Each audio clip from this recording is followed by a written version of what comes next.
Good morning students of second year diploma mechanical engineering. मैं आनंद प्रकाश राकेचा राजकीय polytechnic महाविद्यालय जोधपुर से मैं आपको सेकेंड ईयर मैकेनिकल के बोर्ड ऑफ टेक्निकल एजुकेशन पाठ्यक्रम के विषय थ्योरी ऑफ मशीनों के सिद्धांत जिसका कोड ME 204 है के बारे में अध्ययन करवाऊंगा। तो सबसे पहले हम इसके विषय के लिए पाठ्यक्रम के अनुसार जो संदर्भ पुस्तकें काम में ली जा सकती है उनके बारे में मैं आपको बताऊंगा। तो यहाँ पे 6 किताबों के जो ऑथर्स के नाम लिखे गए हैं उनकी सभी का टाइटल जो है वो थ्योरी ऑफ मशीन या मशीनों के सिद्धांत हिंदी माध्यम के लिए। तो पहले 4 पुस्तकें जो अंग्रेजी माध्यम की है और बाकी की 2 पुस्तकें जो है वो हिंदी माध्यम की है। पहली पुस्तक है ऑथर जगदीश लाल के द्वारा, दूसरी पुस्तक है PL बालानी के द्वारा, तीसरी पुस्तक है RS खुरमी के द्वारा जो अधिकतर छात्र काम में लेते हैं, और चौथी पुस्तक है SS रतन के द्वारा।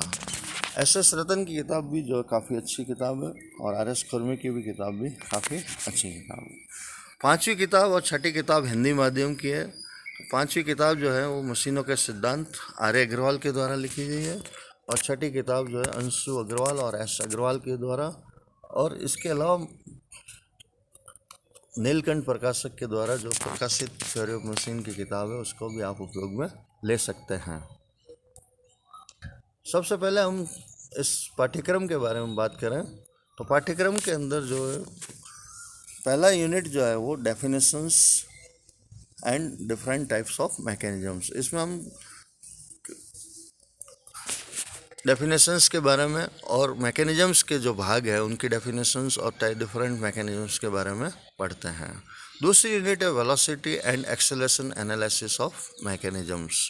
तो मैकेनिज्म के अंदर जो कंपोनेंट्स जो होते हैं, लिंक्स जो होते हैं, उनका वेग विश्लेषण और त्वरण विश्लेषण जो रेखाचित्रीय विधि से और विश्लेषण विधि से भी किया जा सकता है, उसके बारे में हम पढ़ेंगे। तीसरा यूनिट जो है डायनामिक्स ऑफ मशीन्स जिसमें फ्लाईव्हील भी इंक्लूड है। तो मैकेनिज्म्स के ऊपर लगने वाले फोर्सेज के बारे में अध्ययन करते हैं और फ्लाईव्हील के बारे में भी अध्ययन करते हैं। चौथी यूनिट है घर्षण। घर्षण जो आपने मैकेनिक्स में फर्स्ट ईयर में पढ़ चुके हैं, तो घर्षण उससे आगे हम इसके अंदर पढ़ेंगे कि घर्षण के द्वारा सह शक्ति कैसे ज्ञात की जाती है और घर्षण के द्वारा संचरित शक्ति कैसे ज्ञात की जाती है। तो क्लचेज के द्वारा शक्ति संचरण और बेयरिंग्स के अंदर सह शक्ति को अपन इसके अंदर ज्ञात करने के सूत्र के बारे में पढ़ेंगे। पांचवी यूनिट जो है पावर ट्रांसमिशंस।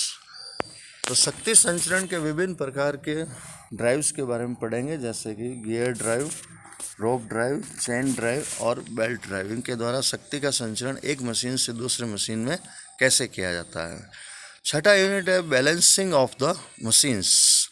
तो मशीनों का संतुलन किया जाना होता है क्योंकि असंतुलित बलों के कारण मशीन के अंदर कंपन उत्पन्न होते हैं जिससे उसकी आयु कम हो जाती है। तो balancing of the rotating machine as well as the reciprocating machines का बैलेंस कैसे किया जाता है उसके बारे में हम पढ़ेंगे। सातवीं यूनिट है गवर्नर्स। गवर्नर का कार्यकारी सिद्धांत क्या है, कितने प्रकार के गवर्नर्स होते हैं, उनके बारे में हम पढ़ेंगे। सातवीं यूनिट से ब्रेक्स। ब्रेक का कार्यकारी सिद्धांत, तो विभिन्न प्रकार के जो ब्रेक्स हैं उनका क्या क्या वर्किंग प्रिंसिपल्स से क्या सूत्र उसके अंदर प्रतिपादित किए जाते हैं उसके बारे में पढ़ते हैं। और साथ में हम पावर को मेजरमेंट करने के लिए शक्ति मापी डायनामोमीटर्स के बारे में पढ़ते हैं। नौवीं यूनिट है कंपन। मशीनों के अंदर कंपन उत्पन्न होने के कारण उनके प्रभाव और उनको कैसे हटाया जा सकता है उसके बारे में पढ़ते हैं। विभिन्न प्रकार के कंपनों के बारे में अध्ययन किया जाता है और उनके विश्लेषण के बारे में अध्ययन करते हैं। तो ये पीछे वाले जो 2 चैप्टर्स है इसमें जो है न्यूमेरिकल्स नहीं आते हैं, केवल इनके बारे में समझना होता है, और लास्ट वाले चैप्टर में हल्के न्यूमेरिकल्स आ सकते हैं। तो जायरोस्कोप जो है वो जायरोस्कोप का क्या सिद्धांत है, इसका क्या प्रभाव होता है जायरोस्कोपिक कपल का। जायरोस्कोपिक कपल का जिनके ऊपर प्रभाव उत्पन्न होता है जैसे जहाज़ों के ऊपर, वायुयानों के ऊपर, बियरिंग्स के ऊपर, इनके ऊपर इसका क्या प्रभाव होता है उसके बारे में हम अध्ययन करते हैं। अब हम सबसे पहले दिखाएंगे, जब विषय का नाम है थ्योरी ऑफ मशीन, मशीनों के सिद्धांत, तो मशीन क्या होती है। बहुत ही एक प्रचलित नाम जो है अपन हर बार सुनते हैं कि मशीन क्या है। मशीन एक ऐसी युक्ति है जो कि मानव कार्य को आसान कर दे और उसके एफर्ट यानी कि उसके प्रयास को कम कर दे। तो बहुत सिंपल मशीन्स जो अपन सामान्यतः अपने उपयोग के अंदर देखते हैं हर घर के अंदर, incline planes, pulley, wedge, lever, wheel and axle, scissors, automobiles, fan, there are so many machines which we are utilizing in our daily lives। और इसको अगर मैं मैकेनिकल पॉइंट ऑफ व्यू से अपन इसको परिभाषित करते हैं तो मशीन एक ऐसी डिवाइस है जो कि एक प्रकार की ऊर्जा को दूसरी प्रकार की ऊर्जा में बदलती है।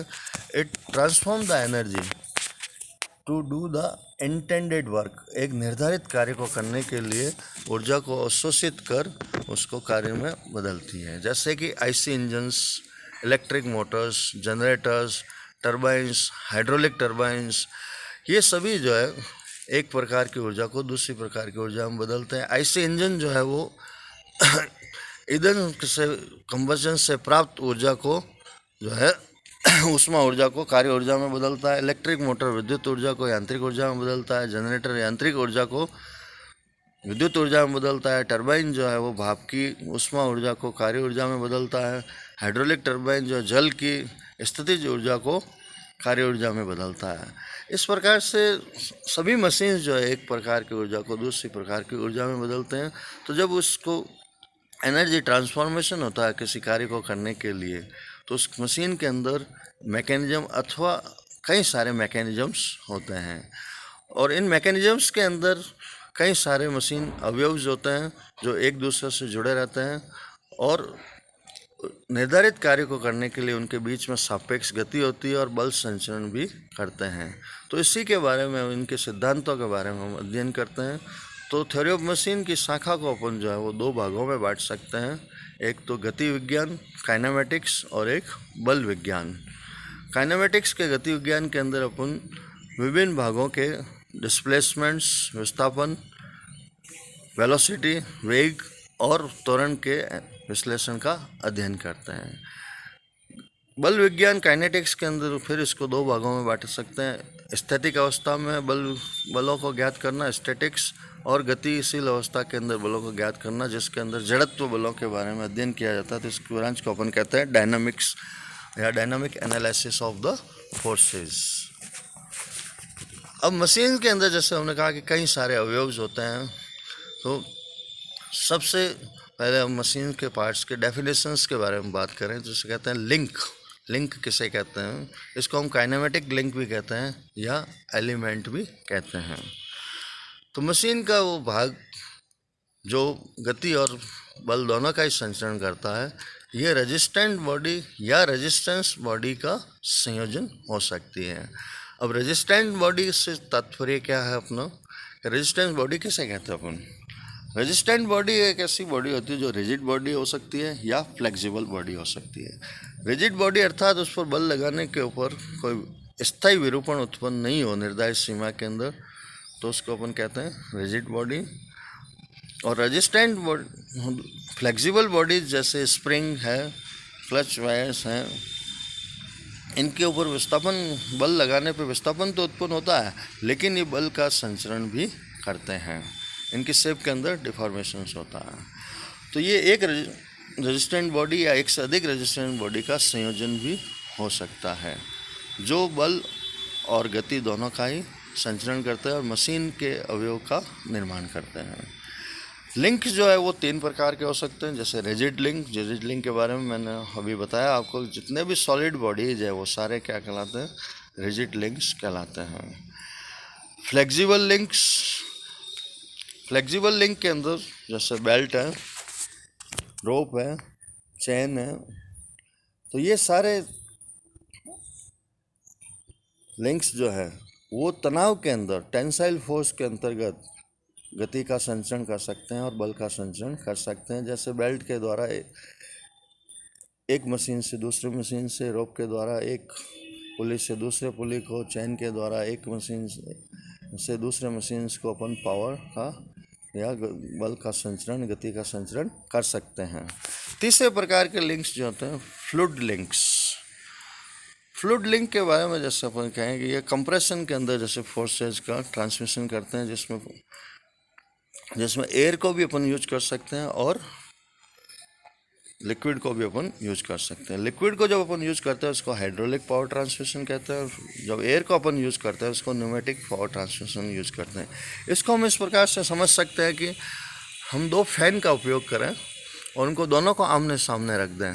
जैसे हम एक फ़ैन को स्टार्ट करते हैं तो उस फैन से जो एयर वेलोसिटी के साथ में निकलती है वो एयर दूसरे फैन के इम्पेलर ब्लेड के ऊपर जैसे ही टकराती है तो वहाँ पे जो बल का संचरण करती है और बल संचरण के कारण दूसरा फैन भी जो है स्वतः ही घूमने लगता है। तो इस प्रकार हम ये देखते हैं कि एक फैन से जब हमने पावर दी तो वो पावर जो है वो दूसरे फैन को ट्रांसमिट हो गई। तो इसके बीच के अंदर जो फ्लूइड लिंक जो है वो एयर एज को उपयोग किया गया, अर्थात हवा की गति को प्राप्त करके वापस उसकी फ़ैन की जो है मैकेनिकल मोशन के अंदर कन्वर्ट हो गया। तो यहाँ पे एयर एज ए लिंक काम कर रही है। हाइड्रोलिक पावर ट्रांसमिशन के अंदर आप देखते हैं कि लिक्विड को हम यूज करते हैं तो हाई प्रेशर लिक्विड को ट्यूब्स के अंदर प्रवाहित किया जाता है और इसके प्रेशर को की सहायता से हम जैसे ब्रेक्स, हाइड्रोलिक ब्रेक्स लगाते हैं या रिगिंग के अंदर यूज में लेते हैं। यूटीएम मशीन्स के अंदर टेस्टिंग के अंदर, टेंसाइल टेस्टिंग, कंप्रेशन टेस्टिंग के अंदर और कई सारे जैसे हाइड्रोलिक जैक्स वगैरह उसके अंदर, सभी के अंदर इस हाइड्रोलिक फ्लूइड का उपयोग किया जाता है। तो यहाँ पे लिक्विड को अपन जो है वो यूज में लेते हैं एज ए लिंक। अब अगली डेफिनेशंस जो आती है वो कहलाती है काइनेमेटिक पेयर। गति के युगल किसे कहते हैं? गति के युगल जो है वो दो लिंक्स का जोड़ है। एक ऐसा जोड़ है जो कि उन दोनों के मध्य सापेक्ष गति प्रदान करता है, जो कि पूर्ण रूप से या आंशिक रूप से निरुद्ध गति होती है या कंस्ट्रेंड मोशन होती है। यहाँ पे एक जो ये डायग्राम दिखाया गया, स्केलेटन डायग्राम, जो इंटरनल कंबस्शन इंजन का बताया गया है। इसके अंदर 4 कंपोनेंट्स बताए गए हैं। एक कहलाता है क्रैंक, दूसरा कनेक्टिंग रॉड, पिस्टन और सिलेंडर। सिलेंडर जो कि फ्रेम का निर्माण करता है, ये स्थिर होता है। तो हर मैकेनिज्म के अंदर जो है वो एक लिंक जो होगा वो स्थिर लिंक होगा, जो कि फ्रेम या बॉडी का फॉर्मेशन करता है, जिसके ऊपर सारे जो है वो अदर पार्ट्स जो है वो उसके ऊपर स्थापित किए जाते हैं। तो यहाँ पे आप देखेंगे पिस्टन जो है वो एक लिंक कहलाता है, निर्माण करता है। इसके साथ में रिंग्स भी होती है। तो पिस्टन रिंग, गजन पिन और piston that forms a one link. इसी तरह से कनेक्टिंग रॉड का स्मॉल एंड होता है, बिग एंड होता है। बिग एंड 2 भागों के अंदर होता है, तो दोनों भागों को आपस में बोल्टों के और नटों के द्वारा संयोजित किया जाता है। तो ये संपूर्ण जो है एक लिंक का फॉर्मेशन करता है। क्रैंक शाफ्ट, जो क्रैंक होती है उसके अंदर shaft, crank web, crank pin, ये सभी एक लिंक का फॉर्मेशन करती हैं।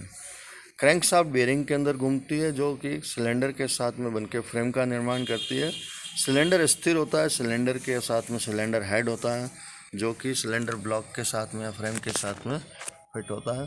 तो ये एक लिंक का फॉर्मेशन करते हैं। तो यहाँ पे हम देखें पिस्टन और सिलेंडर के बीच में एक सापेक्ष गति है, तो ये एक काइनेमेटिक पेयर का फॉर्मेशन करते हैं। पिस्टन और कनेक्टिंग रॉड के बीच में रिलेटिव मोशन है गजन पिन के सापेक्ष, तो ये एक काइनेमेटिक पेयर का फॉर्मेशन करते हैं। इसी तरह से कनेक्टिंग रॉड और क्रैंक शाफ्ट क्रैंक पिन के ऊपर जोड़ी गई है, तो इनके बीच में भी एक रिलेटिव मोशन है, तो ये भी एक काइनेमेटिक पेयर का फॉर्मेशन करते हैं। क्रैंक और क्रैंक शाफ्ट बियरिंग, ये दोनों मिलके जो कि फ्रेम के साथ में रोटेट होते हैं, तो ये एक लिंक का फॉर्मेशन करते हैं। तो इस प्रकार यहाँ पे 4 काइनेमेटिक पेयर्स का फॉर्मेशन हो जाता है।